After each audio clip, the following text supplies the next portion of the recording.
اس سے یہ بھی مراد ہے کہ ایسے ایسے مسئلے حل کرنے والا جو کوئی اور حل نہیں کر سکتا۔ کوئی بھی سچویشن مکمل اندھیری نہیں ہوتی ہے۔ ہاں مکمل اندھیری تب ہے جب آپ انسانوں پہ رلائے کر رہے ہیں، پھر مکمل اندھیر ہے، کیونکہ انسان نہیں دے سکتے۔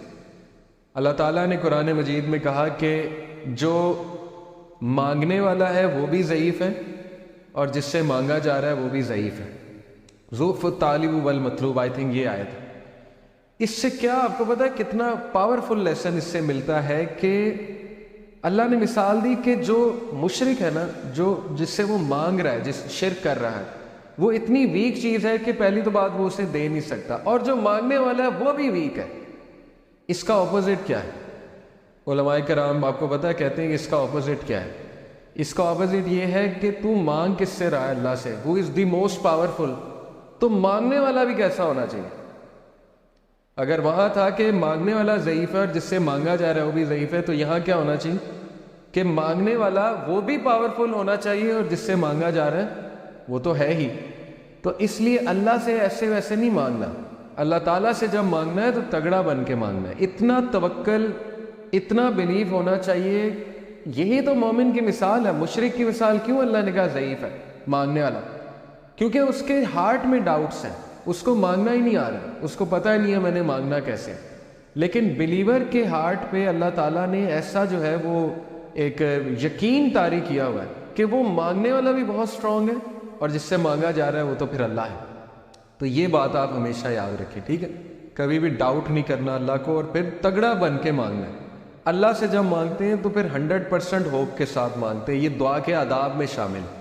اللہ کے نبی صلی اللہ علیہ وسلم نے فرمایا تمہاری دعا تب تک قبول ہوتی رہے گی جب تک تم یقین سے مانگو گے۔ جیسے اس میں تھوڑا سا ڈاؤٹ آ گیا، جیسے اس میں یہ بات آ گئی کہ پتہ نہیں اللہ کرے گا نہیں کرے گا، تو وہ دعا پھر فالٹی دعا ہے، اس میں پھر کمی ہے، اس دعا میں اس میں پھر بہت زیادہ یقین آنے کی ضرورت ہے۔ تو اس لیے ان چیزوں پہ ورک کرنا چاہیے۔ دیکھیں ویلیو ایڈڈ چیزیں یہی ہے کہ اپنا یقین بڑھاؤ، اپنا توکل بڑھاؤ، ٹھیک ہے؟ تو بہرحال یہ ہمارا دوسرا لیسن تھا کہ ہر اندھیر کے بعد جو ہے وہ روشنی آئے گی ہی آئے گی۔ اور پھر تیسرا لیسن یہ کہ اللہ کے نبی کو اللہ سبحانہ و تعالیٰ یہ دلاسا دے رہے ہیں، یہ تسلی دے رہے ہیں کہ تمہارے لیے جو آنے والی جو دنیا کی زندگی ہے، آنے والی جو زندگی ہے وہ اس سے بھی بہتر ہے۔ یہ تو ہے ہی اللہ کے نبی، لیکن یہ کہ وہ اس سے بھی بہتر ہے۔ اور پھر اگلا لیسن ہم نے پڑھا کہ تیرا رب تجھے ایسا دے گا کہ تو راضی ہو جائے۔ اللہ تعالیٰ کا ایک ایٹریبیوٹ ہے اللطیف، 7 بار قرآن مجید میں اللہ کا یہ ایٹریبیوٹ آیا اللطیف۔ اور مزے کی بات کہ جب بھی تخلیق کا ذکر اللہ نے کیا تو اس ایٹریبیوٹ کا ذکر کیا اللطیف کا۔ سورہ ملک میں اللہ تعالیٰ نے کہا نا الا یعلم من خلق وہو اللطیف الخبیر، کہ کیا وہی نہیں جانے گا جس نے تمہیں تخلیق کیا ہے؟ کیا اس کو ہی نہیں پتا کہ تم کس سچویشن میں ہو، تم کس غم میں ہو؟ جبکہ وہ لطیف ہے اور خبیر ہے۔ لطیف ہوتا ہے جو اتنی ٹائنی اور مائنیوٹس ڈیٹیلز کو کی بھی نظر ہوتی ہے اس کو۔ تو شیطان جب یہ کہتا ہے کہ تم میٹر ہی نہیں کرتے، تمہاری حیثیت ہی کوئی نہیں ہے اس پورے نظام میں، تو آپ اسے شیطان کو یہ بتایا کریں کہ اللہ تعالیٰ جو ہے وہ لطیف ہے، اور آپ دیکھیں شیطان بھاگ جائے گا۔ تو لطیف ہوتا ہے کہ اتنی مائنیوٹ سے مائنیوٹ ڈیٹیل اللہ تعالیٰ نے نوٹ کی ہوئی ہے کہ آپ اگر کبھی صرف اپنی باڈی پہ غور کر لیں، ایک ایک سیل کیسے کام کر رہا ہے، اور اللہ کے کنٹرول میں اللہ کو سجدہ کرتی ہے ہر چیز، چاہتے ہوئے نہ چاہتے۔ اللہ تعالیٰ کہتے ہیں نا کہ ہر چیز اللہ تعالیٰ کو سجدہ کرتی ہے، ہر چیز اللہ کے تابع ہے۔ تو اس لیے ہوپ لیسنس کا تو سوال ہی نہیں پیدا ہوتا۔ بہرحال 7 بار ہی آیا۔ اللطیف کے ایک معنی میں نے بتایا دا سٹل۔ سٹل سے مراد ہے کہ بہت زیادہ نظر رکھنے والا، بہت پریسیجن میں جانے والا، بہت لیول کی پریسیجن میں جانے والا، یعنی مائکرو مائکرو کا بھی مائکرو لیول میں جانے والا، اس لیول پہ پریسائز اللہ تعالیٰ۔ جیسے حدیث میں آتا ہے نا کہ کالی اندھیری رات میں کالے پتھر کے نیچے کالی چونٹی، اس کے قدموں کی چاپ بھی رب سن رہا ہے۔ اتنا سٹل ہے، اتنا لطیف ہے اللہ تعالیٰ۔ تو مومن کی دعا کیسے نہیں سن رہا؟ بات سمجھ میں آنے والی نہیں ہے نا۔ مومن اگر دل سے کوئی بات کر رہا ہے تو وہ کیسے نہیں اللہ تعالیٰ سن رہا ہے؟ ایک معنی اس کا جو ہے وہ علماء نے یہ بیان کیا ہے کہ اللطیف وہ ذات ہے جو ہمارے معاملات کو اس طرح سے لے کر چلتا ہے ان دا موسٹ پریسائز مینر کہ انسان کو پتہ بھی نہیں لگتا کہ میرا معاملہ کس طرح سے اللہ لے کر جا رہا ہے اور کس عمدہ انداز سے وہ معاملہ جو ہے وہ حل ہو رہا ہے۔ ایک ایک چیز اللہ کو پتہ ہے، آپ کے دلوں کا حال، آپ کے اعمال، آپ کی کنڈیشن، آپ کی اسٹیٹ، آپ کے مسائل، آپ کے غم، کیا ہونے والا ہے آپ کے ساتھ یہ بھی پتہ ہے، وغیرہ وغیرہ، یہ ساری باتیں اس میں آتی. تو موسٹ کائنڈ، موسٹ سٹل اور موسٹ گریشیس، یہ چند ایک معنی ہے. لطیف کا جو روٹ ورڈ ہے وہ ظاہر ہے لام طوافہ لطافہ. اب میں عربک لغت کے مطابق آپ کو لطیف کے 4 میننگز جو ہے بتاتا ہوں. پہلے ورڈ کا تعلق کائنڈنس کے ساتھ ہے، جینٹلنس کے ساتھ ہے، ٹھیک ہے نا. ہم کہتے ہیں نا یہ لطیف ہے یہ شخص بڑا، تو اس سے مراد ہے کہ بہت جینٹل ہے، بہت زیادہ نرم ہے.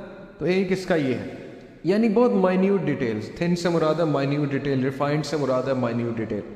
Third is to be subtle. Subtle سے مراد ہے بہت زیادہ باخبر، ٹھیک ہے نا. سٹل کو ویسے بھی جی سٹل سے مراد ہے بہت زیادہ باخبر. باخبر ہونا، تمام کے تمام ڈیٹیل، ایک ایک ڈیٹیل کے بارے میں باخبر ہونا. اور چوتھا جو میننگ ہے، it is to treat with regard for circumstances, یعنی سرکمسٹانسز کے مطابق دینا بندوں کو. یہ بھی لطیف کا ایک آپ کہہ لیں ایٹریبیوٹ آتا ہے، اور سرکمسٹانس کے مطابق بندوں کو دینا. اور یہ جو ہے 7 سے 8 بار، یس 8 ٹائمز آیا ہے.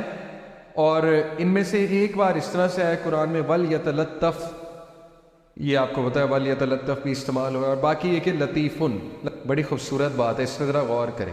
لکھنے والے کہتے ہیں کہ یہ جو لطیف کا کانسیپٹ ہے یہ ایسا ہے کہ اللہ تعالیٰ اس طرح سے مدد کر رہا ہوتا ہے بندے کو کہ بندے کا گمان بھی نہیں جاتا، یعنی بندہ نوٹ بھی نہیں کرتا ہے.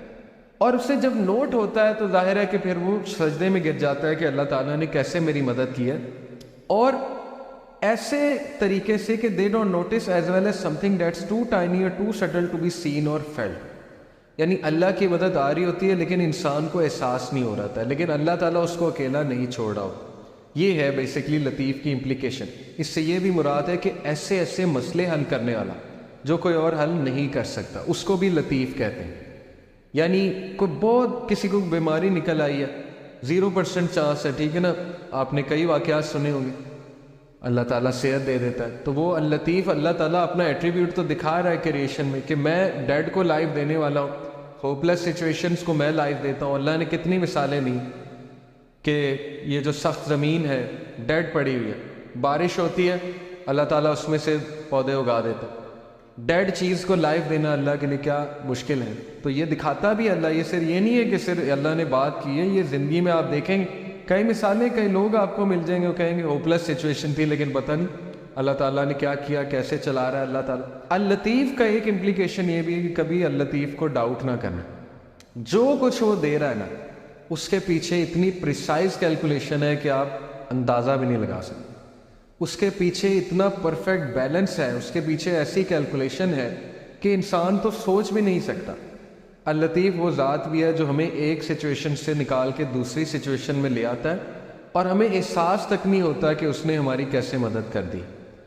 تو اس لیے اتنی پریسائز ڈیٹیل میں ظاہر ہے انسان، کیوں اللہ نے کہا کہ بے شک انسان ناشکرا ہے، اسی لیے نا کیونکہ انسان کو نظر ہی نہیں آ رہا کہ اللہ تعالیٰ اس کی کہاں کہاں سے مدد کر رہا ہے اور کیسے کیسے اللہ تعالیٰ اس پہ رحمت کر رہا ہے.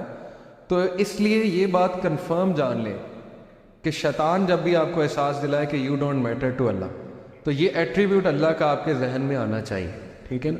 اللہ تعالیٰ کو، اللہ تعالیٰ کہتا ہے سورہ نام میں کہ پتہ بھی نہیں گرتا، اللہ کو پتہ ہے. تو جس رب کو یہ پتہ ہے کہ پتہ گر رہا ہے، اس کو یہ نہیں پتہ کہ انسان جو ہے وہ دکھ میں ہے، اس کا بندہ جو ہے وہ کسی تکلیف میں ہے.